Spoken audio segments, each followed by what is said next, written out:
Today's episode of Fantasy Fiction is brought to you by Audible.com. Get a free audiobook download at audibletrial.com/fantasyfiction. Over 100,000 titles to choose from for your iPhone, Android, Kindle, or MP3 player, whatever that is. Today we're recommending The Hobbit by J.R.R. Tolkien. This is a story both Reese's and I enjoy. And it coincides with the fantasy theme. So if you're enjoying the podcast, give the free trial a chance. It'll help pay for some of the hosting. I'm not sure what that is. Quick, download it before the movie comes out, post haste. Enjoy the episode!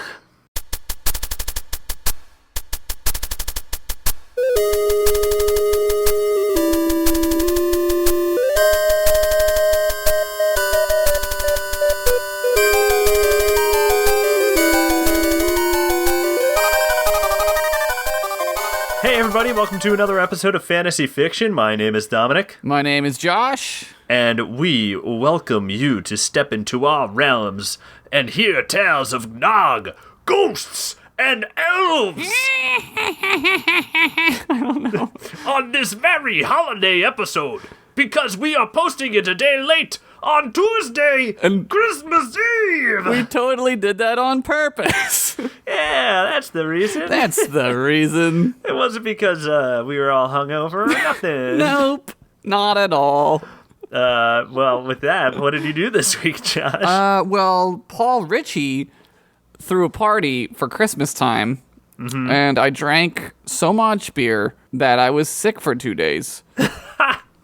Yeah, Paul from Continue. I was visiting home, and he threw a party, and it was really nice, but we all got appropriately wasted. There was beer pong, and I haven't played beer pong since 2006. Since 18 Dickety Dick? Since 18 Diggity Dick. And I'm an old man now, and I can't just drink like 17 beers, apparently. Yeah, I remember those days. I remember a day where I would be like, someone would be going to the liquor store, and I would say, 2 hurricanes, please. Yep. Now I couldn't even drink one. Well, I could. You drink one and then be I would prefer trash. not to. Right.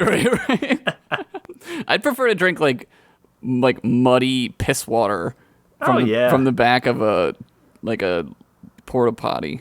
I would rather do that. So you like Dakota Kick? Yes, exactly. We need to do a tavern episode again and get We drunk again. Yeah, this podcast is getting boring. Tell those guys to get drunk.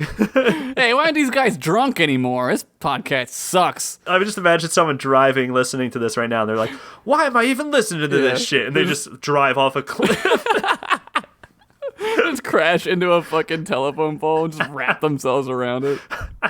Just the worst way to die. Oh, goodness. Well, with that said, if you couldn't tell, I visited Philadelphia this week to visit my family and friends. You got to see some snow? I got to see some snow the first minute I was in Philadelphia. It was snowing. But I went around to all the Goodwill stores like I like to, and I got myself some nice clothes that nobody wanted anymore. Yeah. And I also managed to find 2 books that I found a few books, but I found 2 Terry Brooks books. Okay. Sword of Shannara and Wish Song, which is the third in that series. I guess I knew the name, but I was like, I don't know what this is. So they were 50 cents, so I bought them. I started reading Sword on the plane back. They're fantasy novels. They're huge. And it's fucking awesome. It rules. It's about, like, I don't read enough fantasy, and I need to, because it's awesome. Yeah, Ryan recommended a comic to me, and I forget the name of it. Was it something Kickers? It might have been that. It's like a science fiction / fantasy, and I looked at it. I was like checking it out, and it looks really good. If you guys have suggestions for books to read, I mean, I have a few now. I still have Dragons of Autumn and these now. So, but I mean, feel free to suggest fantasy books to us. Preferably ones about swords, magical swords. You know, things of that nature. Right, exactly. But with that said, why don't you say we get into the fantasy we wrote this week? Let us do it. Gods, allow us to enter our minds. It's a guitar solo. They are good at Guitar Sword.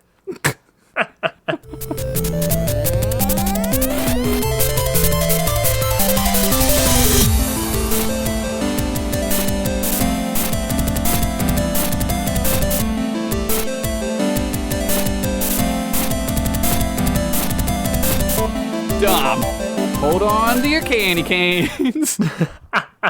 Are you ready? I'm holding on to all of them. How many do you have? 3. That is not enough. Get more. Okay, I'll be right back. Okay. Dom, are you ready? I'm ready now. I have 7. Okay, that's enough. Okay, my story is called Annual Celebration Festival Allotment of Time. Oh, seems holiday enough. Non-denominational. All right, here we go. It was that time of year again. Skulls hung from the hearth, the toes of misbehaving children were painted and candied, and the spirit of the season could be felt throughout the old candle shop, which served as Fred the Skull Peeler, Sid, and Ugla's secret clubhouse because someone read a cursed book about seasonal spirits and unleashed one inside the house. Oh my God! Ghosts! The crew of thieves and adventurers were throwing a huge annual celebration festival allotment of time house party. Is that what it's called? Yep. Love it. It's canon. It's canon. The party was to be larger than the one in House Party 2, but not as bumpin' as the one in House Party 1. Still a respectable size. Very bumpin'. Everyone who was anyone was there. Axel the Dragon did a flyover/jizz over, coating the hideout in rainbow jizz. Buffcat wore his ugliest enchanted sleeveless holiday sweater, which gave the wearer immunity to poisons and prevented hangovers. Dude, I need that sweater. Dude, could have used it 2 days ago, man. Could have used it. You know what that sweater is? Gatorade. Go on. Gatorade is a sweater for your stomach. While Fred the Skull Peeler hung the mistletoe off his giant baby arm of a cod. A little inappropriate, but okay. This was to be the greatest celebration Daranos had ever seen. Ring ding dong, ring a ding ding ding dong. That's the door chime, Fred said, while Ugla and Sid made out so hard on the couch that all their dry humping caused scorch marks. Fred walked over to the door. What is the password? He asked firmly. Let me in, you piece of cum crust, before I cut a bitch, a dark voice replied. Correct! Fred opened the door, and there stood Kraznor, the retired lich. Hey, fuckface, said Fred as he held out his hand to shake Kraznor's. You're going to die in 8 years, bitter and alone, having never accomplished anything, bleeding to death from your dick, Kraznor replied as he took Fred's hand. The two laughed and clinked Meadsteins. Kraznor was also holding a Meadstein. A little revision there. On the go, on the fly. That's how we do it. That's how we do it. I brought some ghost nog, Kraznor said as he gave Fred a large bowl of glowing eggnog. It allows the imbiber to peer through the ages and glimpse time without time. Also, it has cinnamon and is just delicious. I'll put it over on the table. Fred walked past the couch and stepped over to Sid, who was finger blasting Ugla pretty hardcore nasty, and placed the seemingly enchanted eggnog on the table next to an always sullen and sulking flyman. Oh, man. The party was just about to jump off and become a full-blown rager when No Diggity started playing on the music stone.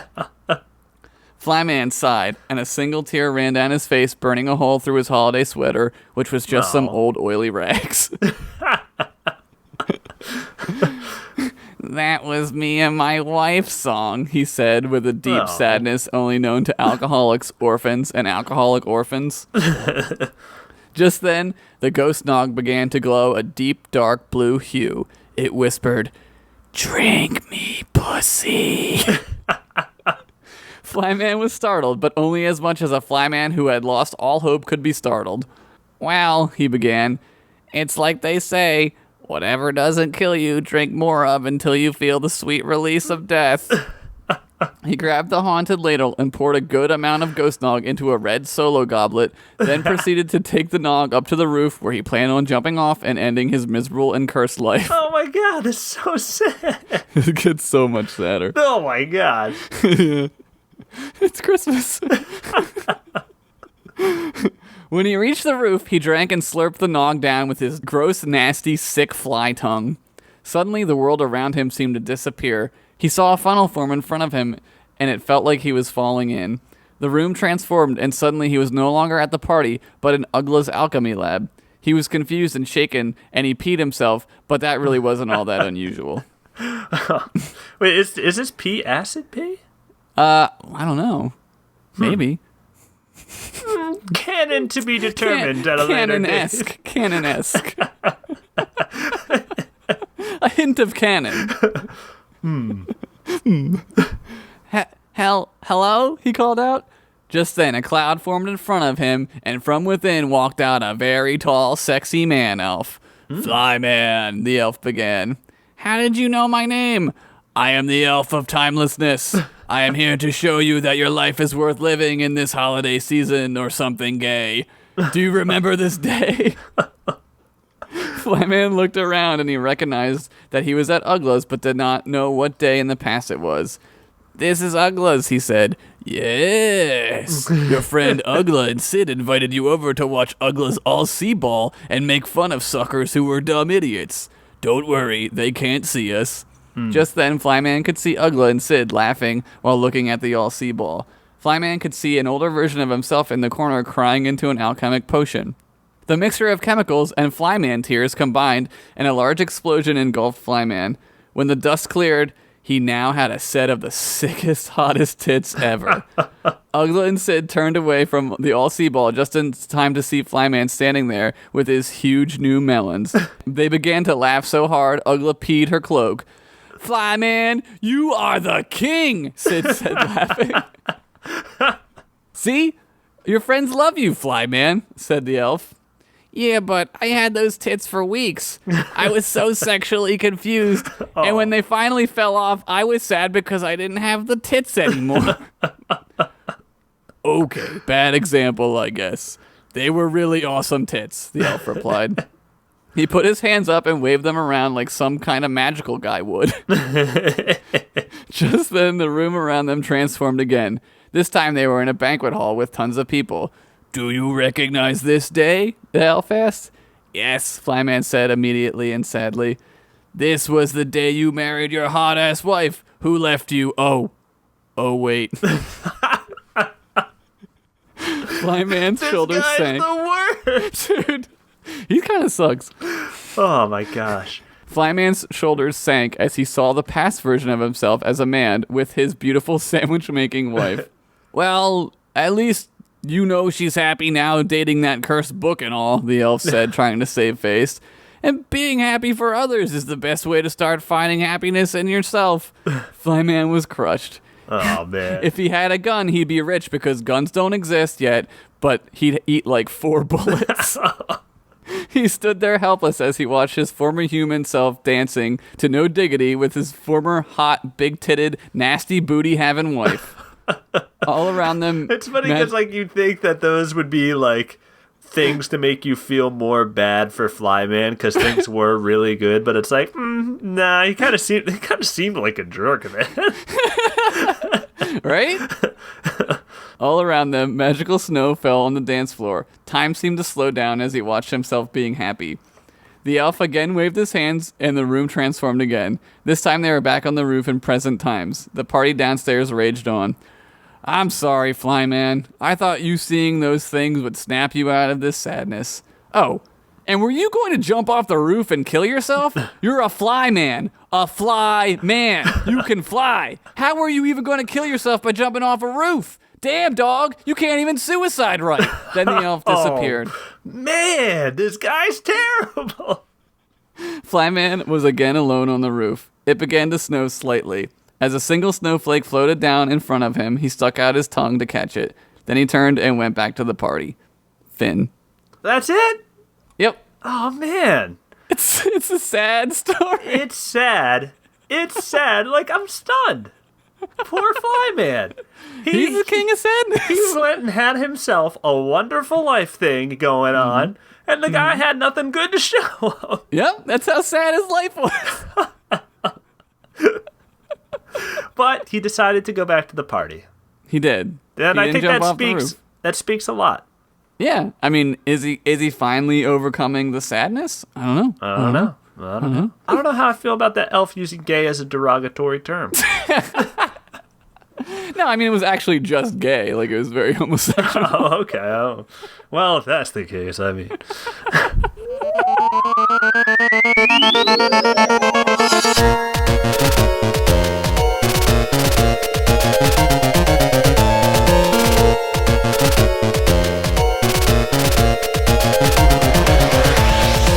Okay, Josh, are you ready to hear my joyful tale? That'll probably be joyful. I'm ready. This one's called A Holiday Tale. That's the best. That was tentative. I did not go back and revise that. That's what you're getting. Okay. Snow fell and collected at the foot of the Wizard mountain range. Mm-hmm. It was Winter Moon's Eve in Orkspire, an end of the calendar year holiday where the moon is full and night persists for 3 straight days. No one's sure how it works, so they created Winter's Moon to distract people from thinking about the logic of it all and preventing them from going insane. Kind of like the real holidays. Winter's Moon is like Christmas, but instead of presents of toys and funny t-shirts found at Target, everyone got cool new weapons, plus a pie buffet. Dude, I want that. I don't want real Christmas. I want weapons and pie. Yeah. However, if you were a bad boy all year, Santa Man, an orc not too different from Santa Claus, comes to your house and holds your arms back while everyone in your family is allowed to punch you in the face as hard as they can. Because why did you have to be a shitty person? Dude, I want this Christmas. Last Winter's Moon, I gave you my heart. The very next day, you cleaved it with a battle axe and threw it in the river, you big jerk. Anyway, most adventurers, thieves, snake beasts, bodybuilders, battles, and even some Daryls were at home with their loved ones celebrating the occasion. All but one particular thief who found opportunity in everyone else's time off. With long golden hair and a complete black leather suit of armor and a buff bod that'll make your mama say, "Son, Daddy's gotta find a new mom for ya." Biff Swiftdagger held up his dagger to check himself out. Swiftdagger is a world-famous, self-absorbed wood elf rogue with at least 600 charisma, so you know everyone's trying to get a piece of that. He's taller than all wood elves, about 6'7", and has very few rogue qualities. "Looking good as usual," said Biff as he put his fingers through his hair. He noticed something. "Bears!" he shouted, and 3 bears walked out of the woods. He turned to them and bellowed, "Slay these split ends!" A bear provided a personalized carved wooden chair for Biff to sit in. The bears began cutting Biff's hair. While waiting. Where'd he get this chair? They happened to carry it around with them for the occasion that Biff would need a haircut. That's the most adorable image ever. This is bear like pulling this chair. It says Biff on it. Yeah. It's like carved into it. While waiting, Biff paged through an issue of Bear Duck magazine, a publication printed by bears and ducks. It's complete nonsense and mostly paw prints and bill-nibbled pages. The cut was quickly finished. Biff looked it over. "A fine bear cut," he said, and winked at a bear.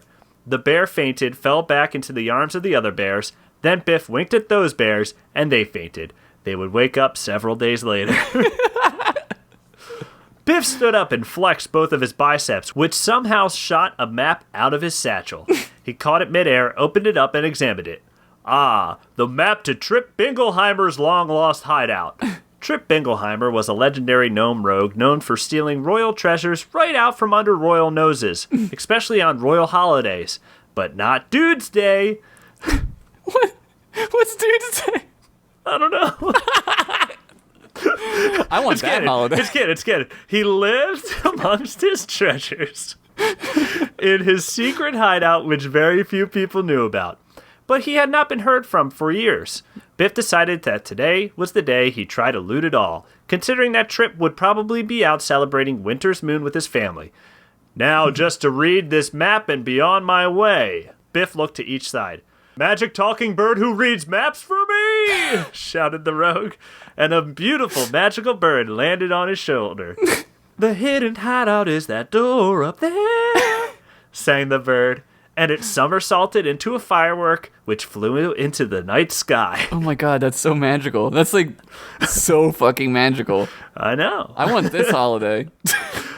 Biff looked to where the bird pointed, and sure enough, there was a large door disguised as part of the mountain, but with a doorknob and a twin-headed snake door knocker on it. Oh no. No longer needing the map, Biff put it between his pecs, flexed, and ground the map into magic dust that fell onto a fantasy ant who got high as fuck.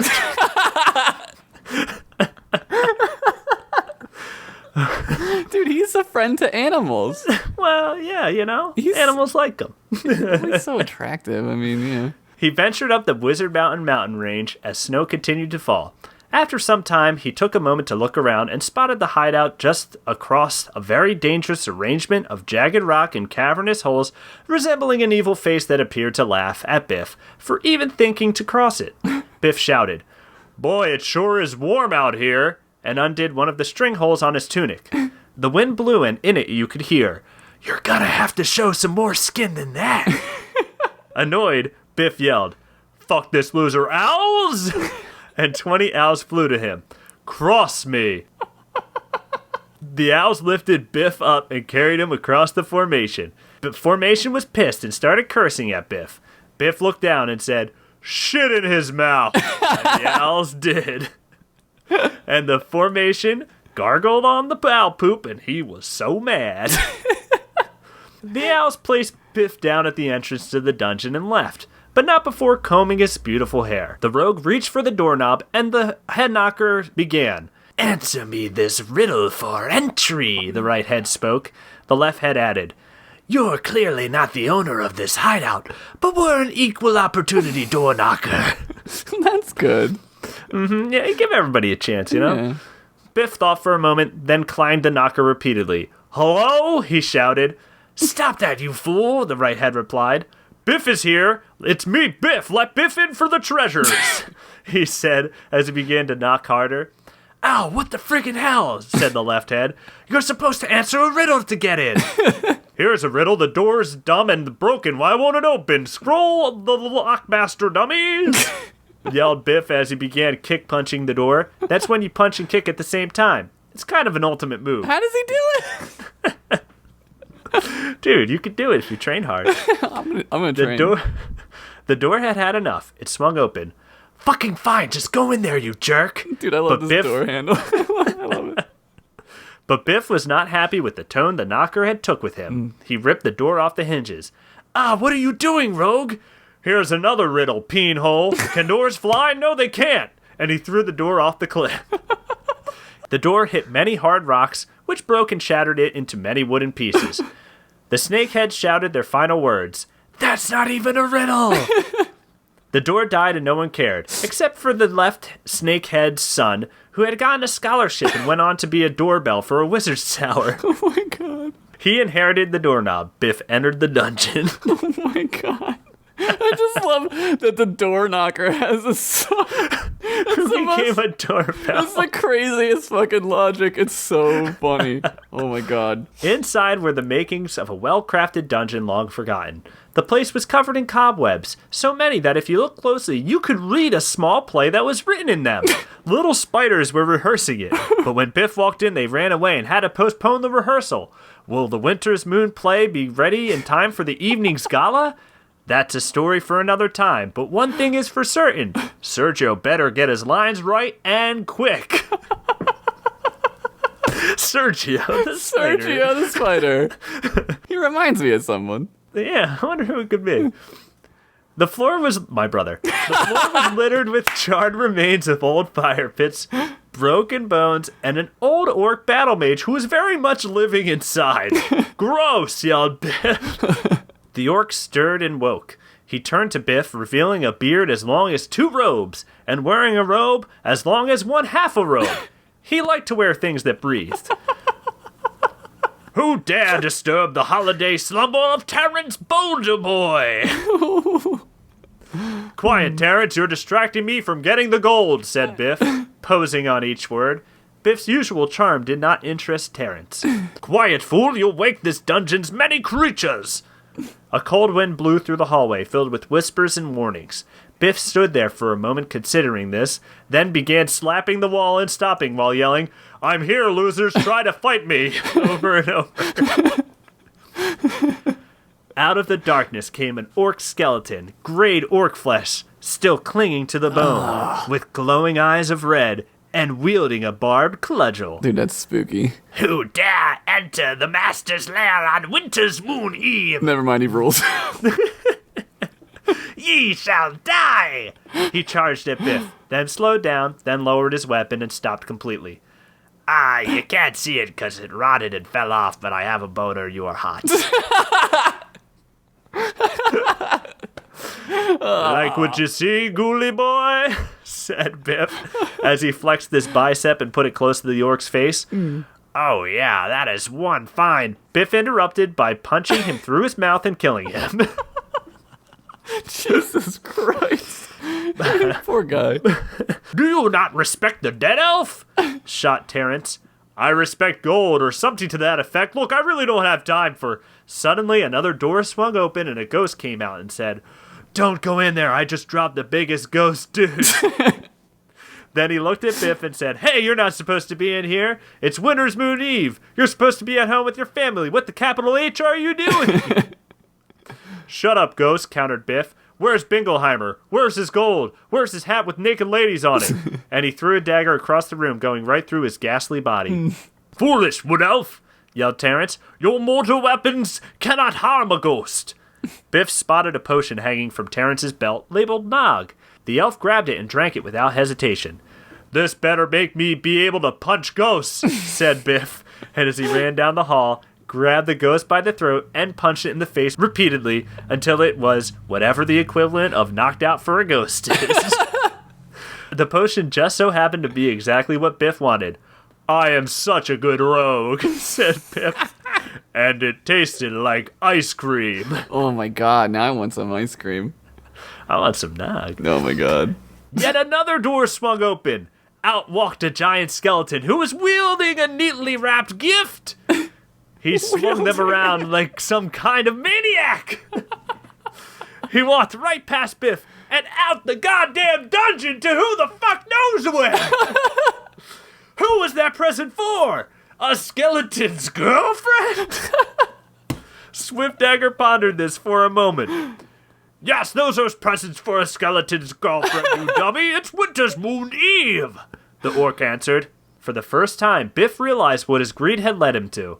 It was Winter's Moon Eve, and he was with exactly no chicks. In fact, he was very much in the company of opposite of chicks, an old-ass orc. That is the direct opposite of chicks.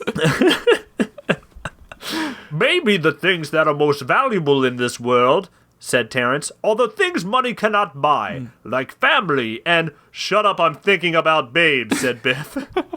He stood there for another moment, then turned around and headed for the door. I'm going to have Winter's Moon sex for 3 days straight. See ya, dork. And the rogue left. Terrence Boulder Boy shrugged, as if to say, close enough, then turned to you, the listener. Oh, yeah. I've been living in this hideout for quite some time.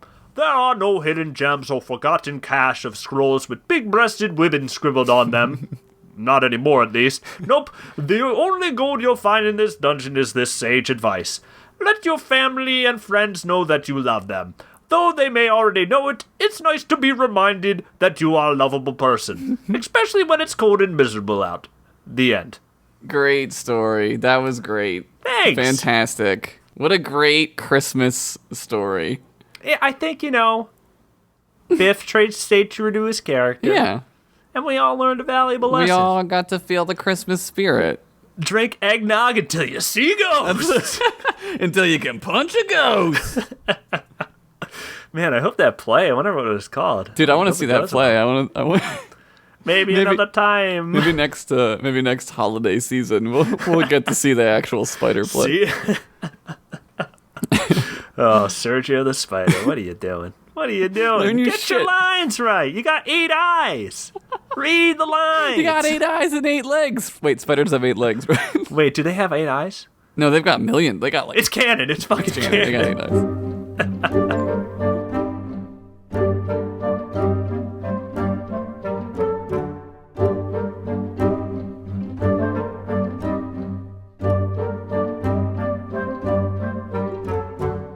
Hello, everyone, and welcome to another edition of Chamber of Knowledge. It's the knowledge one. It's the door with the book on it. Yes, I'm not Snickerdoodle. I am Reese's You are not. the Wise. And I am old Snickerdoodle, and we are here to answer your questions sent from another realm with magic scrolls. So, first scroll comes from @Andrew Chabola. He asks, most popular sex move in your lands right now? Reese's? Right now, the most popular sex move in Daranos is Purple Jelly Moon, Parachute Pants DP, and the Jackie Joyner Kersey. What does that last one entail? You gotta run really fast. Goodness gracious. You are truly exhibitionists over there in Daranos. It's like 1969 America over here right now. You don't even know, Snickerdoodle. Well, here in Orkspire, personal favorite is the Swinging God's Pike. That's an old favorite of mine, but trending right now is the Backwoods Goblin Back Troll Girl.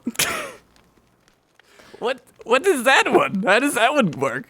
I haven't had sex in years, I wouldn't know. Next scroll. All right.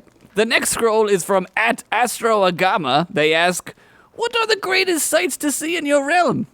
Snickerdoodle.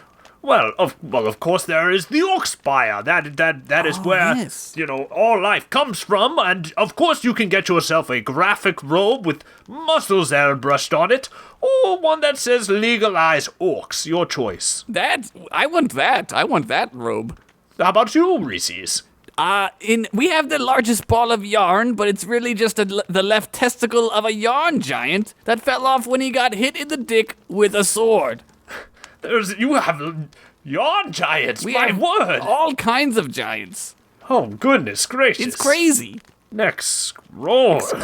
Kyle Ganyan asks, what is the best way to soothe a raging orc? BOGO sales. BOGO sales? Buy one, get one sales. They love that shit here. I have to admit, that would soothe me. It's amazing. You buy one and then you get one. A deal of any kind. My word. It's crazy awesome. What about you, Snickerdoodle? In Orkspire, the old-fashioned way is to soothe with a song, and the song I sing is take a little trip to the pain mine, baby. Oh. Take a little trip to the pain mine, baby. Sex with me is like the pain mines, baby. 3 people have died having sex with me, baby. Actually, maybe that's a bad idea, baby. Okay, I'll scroll you another time, baby. Snickerdoodle, that was beautiful. Thank you, I've been writing it for days. 3 people actually had died from having sex with you? Well, it's just a story. Oh. I was going to ask how. Well, maybe it's a good time for a rumor. Maybe.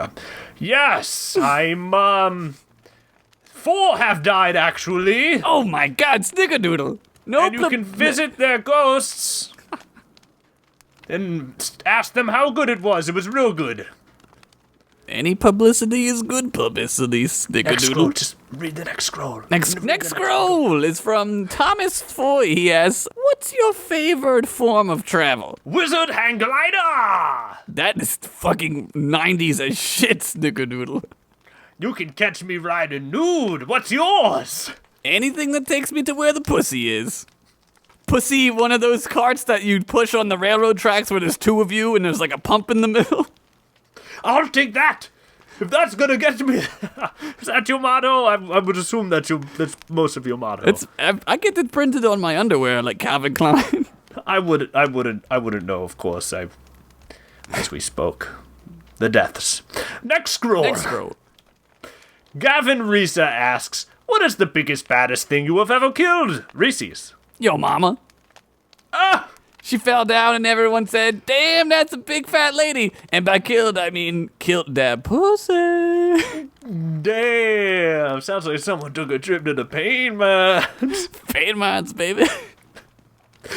For me, it was my Wizard Temple University final. Oh, Reese's, you know what I mean. I had to kiss my teacher for an A. That sounds like the best kind of final. Next scroll. Next scroll is from Ariel Beltran.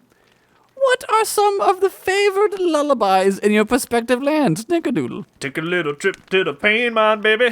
Take a little trip to the pain mine, baby. Sex with me is like the pain mines, baby. You know how the rest of it goes. It's so good. It's so good. Please, yes. I want a cassette tape. What's this? Hold on. There's a scroll. There's a scroll coming in now. Here we go. Big record deal. Thousands of gold. Record this hot hit. Reese's, I think I've got an opportunity here. I think you should. And frankly, maybe I don't need to do Chamber of Knowledge anymore. I would be a very bad friend if I said you shouldn't do this. Why don't you take a look at the scroll I just got? Okay, hold on. Let me grab. It was a prank. It's blank. Oh, I would never leave. Oh, I love having a good time. You can't leave because you can't even walk properly. So of course. You had to bring up my lame legs. They're still pretty to me, Snickerdoodle. That's why I like hang glider. It's like I'm flying. I will sing you a lullaby to help you soothe your sleep, to put you to sleep. Thank you. Please do. Go to sleep, or you'll die. Then you'll never be awake again. Don't drink salt water. Or you'll die, and you'll never see your mommy. Good night, everyone. This ends another episode of Chamber of Knowledge. I'll take a trip to the pain mine. Baby! Till next time, good night.